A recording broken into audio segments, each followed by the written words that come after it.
Super soft અને easy એવી આજે આપણે મેંદાના કે ખાંડના ઉપયોગ વગરની આ કેક બનાવશું.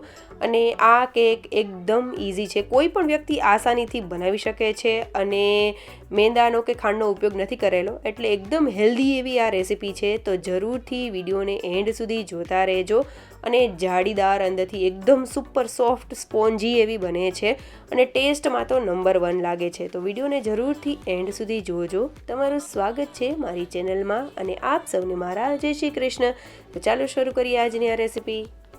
તો સૌથી પહેલાં આપણે એક લોયું કે કોઈ મોટું વાસણ લઈ લેશું અને ગેસની ફ્લેમ લો કરીને તેને ઢાંકીને 10થી 15 મિનિટ માટે તેને પ્રીહીટ કરવા માટે રાખી દેશું. આજે આપણે જે કેક બનાવવાના છીએ તે ઓવન કે ઢોકળિયા વગર બનાવવાના છીએ. તો જો નોર્મલી બધાના ઘરમાં આ રીતની કડાઈ કે લોયું તો હોય જ છે, તો આપણે એનો જ ઉપયોગ કરેલો છે. અને આજે આપણે મીઠાનો પણ ઉપયોગ નથી કરવાના, નીચે મીઠું કે એવું રાખીને પણ નથી કરવાના. તો આ રીતે પ્રીહીટ કરવા માટે રાખી દીધેલું છે. હવે એક મિક્સિંગ બાઉલ લઈ લેશું અને એમાં મેં અડધો કપ જેટલી દળેલી સાકર લીધેલી છે. અને તેમાં મેં અડધો કપ જેટલું જ, એટલે કે સાકરના જેટલી એડ કરેલી છે એટલું જ હુંફાળું ગરમ દૂધ એડ કરેલું છે. જે હાથની મદદથી આરામથી અડી શકાય એવું દૂધ આપણે લેવાનું છે. બંને વસ્તુને મિક્સ કરી લેશું. અને અહીંયા આપણે ખાંડનો ઉપયોગ નહીં કરીએ. હવે જેટલા પ્રમાણમાં ખાંડ જોઈતી હોય એટલા પ્રમાણમાં જ આપણે સાકર ઉમેરીશું, એટલે બહુ સરસ એવો ટેસ્ટ આવશે, કંઈ પણ પ્રોબ્લેમ નહીં થાય. હવે જે આ દૂધ અને સાકરનું મિક્સચર છે તેમાં આપણે કોફી પાવડર એડ કરીશું. એટલે કે કોઈ પણ આપણે કોકો પાવડરની કે કોઈ પણ એવા ફૂડ કલરની પણ જરૂર નહીં પડે. તો 2 ચમચી જેટલો કોફી પાવડર મેં એડ કરેલો છે. તમે કોઈ પણ કંપનીનો કોફી પાવડર લઈ શકો છો. અને એ કોફી પાવડર એડ કરીશું અને 1 ચમચી જેટલું ઘી એડ કરીશું, જેથી જ્યારે કેક ખાઈએ તો ગળામાં અટકે નહીં અને એકદમ સરસ એવી સ્પોન્જી એવી તૈયાર થશે અને બહુ સરસ એવી ટેસ્ટી થશે. હવે બધી વસ્તુને સરસ રીતે મિક્સ કરી લેશું. સાકરનો પાવડર અહીંયા લેવાનું રીઝન એ છે કે જલ્દી આપણું જે મિક્સચર છે તે એમાં જે સાકરનો પાવડર છે તે ઓગળી જાય જલ્દીથી, એટલા માટે. નહીં તો જો આખી સાકર કે એવું લીધેલું હોય તો જ્યાં સુધી તે ઓગળે નહીં ત્યાં સુધી આપણે તેને વિસ્ક કરવું પડે. હવે બધી વસ્તુ સરસ એવી થઈ ગઈ છે, સાકર ઓગળી ગઈ છે. તો મેં આ રીતની ચાયણી લીધેલી છે, તેમાં આપણે 1 કપ જેટલો ઘઉંનો લોટ લઈ લેશું. જે રોટલીનો લોટ હોય એ જ લીધેલો છે. તો કોઈ પણ વાટકીનું એક માપ સેટ કરી લો. એ વાટકીના માપથી અડધા પ્રમાણમાં સાકર અને દૂધ લેવાનું છે. અને એ જ વાટકીના માપથી આપણે 1 વાટકી જેટલું આ રીતનો ઘઉંનો લોટ લેશું. તો ઘઉંના લોટને સૌથી પહેલાં ચાળી લેશું. તો આ રીતે આપણે કરવાથી બહુ સરસ એવી આપણી કેક તૈયાર થાય છે. અને જો અંદર કાંઈ પણ ગાંઠા કેવું હોય તો તે નીકળી જાય. અહીંયા તમે મેંદાનો પણ ઉપયોગ કરી શકો છો, પણ બાળકોને ખાવી હોય અને ઘણી વખત કેવું હોય, બાળકો જીદ કરતા હોય છે કેક ખાવાની. કેક કોને ન ભાવે, બધાને ભાવતી જ હોય છે. તો આ રીતે હેલ્ધી ઓપ્શન તરીકે પણ તમે બાળકોને સર્વ કરી શકો છો. બહુ ટેસ્ટી એવી બને છે.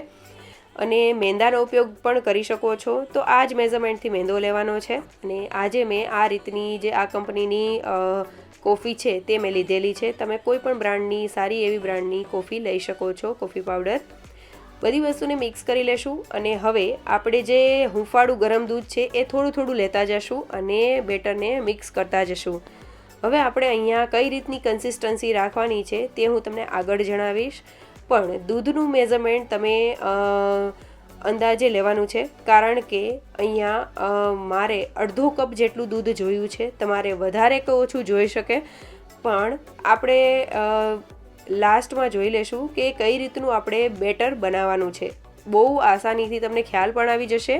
તો મેં થોડું દૂધ એડ કરતાં જઈને મિક્સ કરી લીધેલું છે. આ રીતે કટ એન્ડ ફોલ્ડની મદદથી આ બેટરને મિક્સ કરેલું છે, એટલે આસાનીથી દૂધ તેમાં સરસ એવું ભળી જશે. તો તમે જોઈ શકો છો આ રીતનું બેટર આપણું તૈયાર થઈ ગયું છે. એકદમ રિબન જેવી કન્સિસ્ટન્સી થઈ ગઈ છે.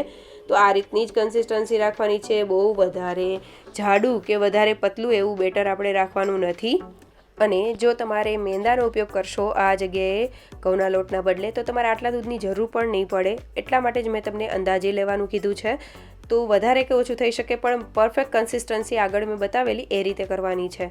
હવે આપણે કેક ટીન લઈ લેશું, અથવા તો તમારા ઘરમાં કોઈ પણ એવો ડબ્બો હોય કે આ રીતનું થોડુંક ઊંચું એવું વાસણ હોય તો તે પણ લઈ શકો છો, જો તમારી પાસે કેક ટીન ન હોય તો. હવે તેને અંદર ઘીથી ગ્રીસ કરી લેશું, અથવા તો કોઈ સ્મેલ વગરનું જે તેલ હોય તેનાથી તમે ગ્રીસ કરી શકો છો. હવે તેને મેં નીચે જે પાર્ચમેન્ટ પેપર આવે છે તે મેં એડ કરેલું છે.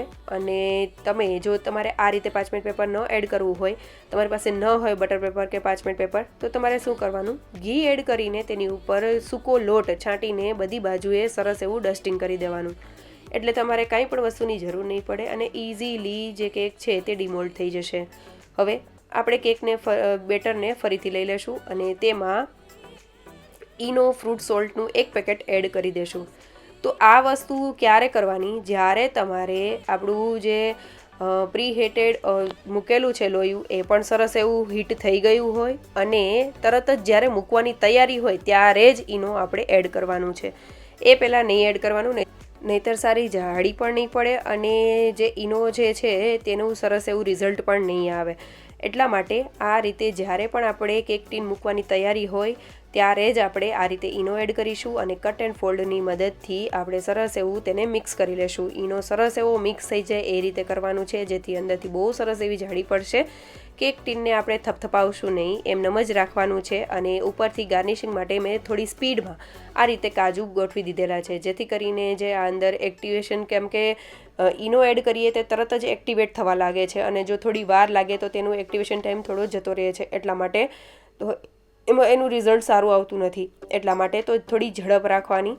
અને આ રીતે આપણે જે લોયું મૂકેલું છે તેમાંથી આપણે ઉપરથી લીડ હટાવીને તેમાં સ્ટેન્ડ એક રાખેલું છે અને તરત જ આપણે કેક ટીન રાખી દઈશું. અને મેં ઉપરથી આ રીતનું તપેલું રાખેલું છે, કારણ કે જે લીડ હતી તે થોડી નાની પડતી હતી એટલા માટે.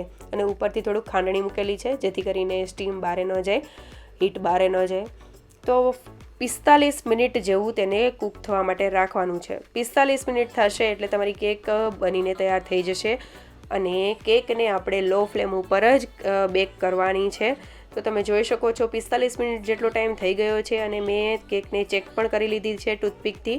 બહુ સરસ એવી ક્લીન નીકળેલી છે. અંદર કચાશ હશે તો તે અંદરથી બેટરવાળી જ નીકળશે. તો તમારે 5 થી 10 મિનિટ ફરીથી તેને ઢાંકીને રહેવા દેવાનું. હવે જો તમારે સાઈડમાં થોડો ડાર્ક કલર જોઈતો હોય, નીચે થોડો ડાર્ક કલર જોઈતો હોય, તો તમારે 10 થી 15 મિનિટ ફરીથી તેને એમનેમ બેક થવા માટે રહેવા દેવાનું, પછી તેને હટાવવું. તો આ રીતે મેં કેકને લઈ લીધેલી છે. 45 મિનિટ થઈ ગઈ હતી એટલા માટે. અને ત્યારબાદ તેને કમ્પ્લીટલી ઠંડી કરી લીધેલી છે. હવે જે કેક ટીન છે તેની સાઈડમાંથી તેને આપણે છૂટી પાડી લેશું, જે કેક છે તેને. અને તમે જોઈ શકો છો આપણી કેક બહુ સરસ એવી સ્પોન્જી એવી તૈયાર થઈ ગઈ છે.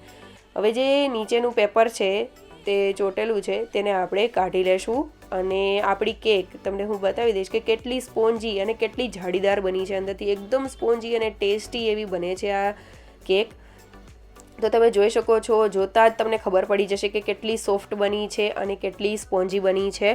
બહુ એકદમ સરસ એવું રિઝલ્ટ આવે છે. તમને કોઈ પણ જાતનો પ્રોબ્લેમ નહીં આવે. અને કંઈ પણ જો તમને ઇશ્યુ આવતા હોય તો તમે મને કમેન્ટ કરીને જરૂરથી જણાવી શકો છો કે તમને કંઈ પણ પ્રોબ્લેમ હોય તો તમે મારી સાથે શેર પણ કરી શકો છો. હવે આપણે જે કેક છે તેની ઉપર મેં ગાર્નિશિંગ માટે અત્યારે કોઈ બીજું એવું કંઈ લગાવેલું નથી. માત્ર મેં ચોકલેટ સિરપ આવે છે એ જ મેં એડ કરેલું છે. તમે કોઈ પણ બ્રાન્ડનું ચોકલેટ સિરપ લઈ શકો છો. મેં અહીંયા આજે હર્શીઝનું ચોકલેટ સિરપ યુઝ કરેલું છે અને બહુ સિમ્પલ એવી ડિઝાઇન કરેલી છે. સાઈડમાં તેના જે એજીસ છે ત્યાં પણ લગાવેલું છે. અને હવે આપણે તેને ડ્રાયફ્રૂટથી તેને સર્વ કરીશું, ગાર્નિશ કરીશું. તમે અહીંયા કોઈ પણ વસ્તુથી, ચોકલેટ સ્પ્રિંકલ જે હોય, ચોકો ચિપ્સ હોય કે પછી ચેરી છે, સ્ટ્રોબેરી છે, તમે કોઈ પણ વસ્તુથી તેને ગાર્નિશ કરી શકો છો. ક્રીમથી પણ કરી શકો છો. તો આ રીતની મેં સિમ્પલ એવી જ આ કેકને ગાર્નિશ કરેલી છે. તમે એમનેમ પણ એન્જોય કરી શકો છો. બહુ સરસ એવી લાગે છે. કોઈને ખ્યાલ પણ નહીં આવે કે તમે એમાં સાકરનો ઉપયોગ કરેલો છે. એટલી જ સરસ એવી જે ખાંડમાં જે આવતું હોય છે, ગળાશ લાગતી હોય છે, એ રીતની જ થશે. કંઈ જ પ્રોબ્લેમ નહીં થાય. અને જ્યારે આપણે કટ કરીએ ત્યારે પણ તમે જોઈ શકો છો કે કેટલી સ્પોન્જી છે. જોતાં જ તમને ખ્યાલ આવી જશે કે કેટલી સ્પોન્જી આપણી કેક બની છે. અને હેલ્ધી પણ એટલી છે. તો જ્યારે પણ તમને બાળકો જીદ કરતા હોય કેક ખાવાની, કે બહારે ક્યારે પણ નીકળીએ તો છોકરાઓ જીદ કરતા જ હોય છે કેક લેવાની, તો તમે આ રીતની કેક તેમને સર્વ કરી શકો છો. બહુ સરસ એવી લાગે છે. તો આપણી કેક તો બનીને તૈયાર થઈ ગઈ છે. તમે જોઈ શકો છો તેમાં જાડી એટલે કે સ્પોન્જીનેસ કેટલી છે અને એકદમ સોફ્ટ એવી બની છે, તમે જોઈ શકો છો. અને આપણે કટ કરીને પણ જોઈ લેશું કે કેવી બની છે. અને અહીંયા આપણે જે ઘી 1 ચમચી એડ કરેલું છે એટલે ગળામાં જરા પણ અટકશે નહીં અને ખાવામાં બહુ જ મજા આવશે. તો જરૂરથી આ રીતની કેક એક વખત ટ્રાય કરજો અને મને કમેન્ટ કરીને જરૂરથી જણાવજો કે તમને મારી આજની આ હેલ્ધી એવી કેકની રેસિપી કેવી લાગી. તમારી કમેન્ટથી મને મોટિવેશન મળશે. અને જો તમને મારી રેસિપી સારી લાગતી હોય તો લાઇક, શેર અને સબસ્ક્રાઈબ કરવાનું ભૂલતા નહીં. બાજુમાં આપેલી ઘંટી જરૂરથી દબાવી દેજો, જેથી નવા વિડીયો જ્યારે આવે ત્યારે નોટિફિકેશન સૌથી પહેલાં તમને મળે. તો જરૂરથી આ કેક બનાવજો, એન્જોય કરજો અને મને કમેન્ટ કરવાનું ભૂલતા નહીં. So thank you for watching.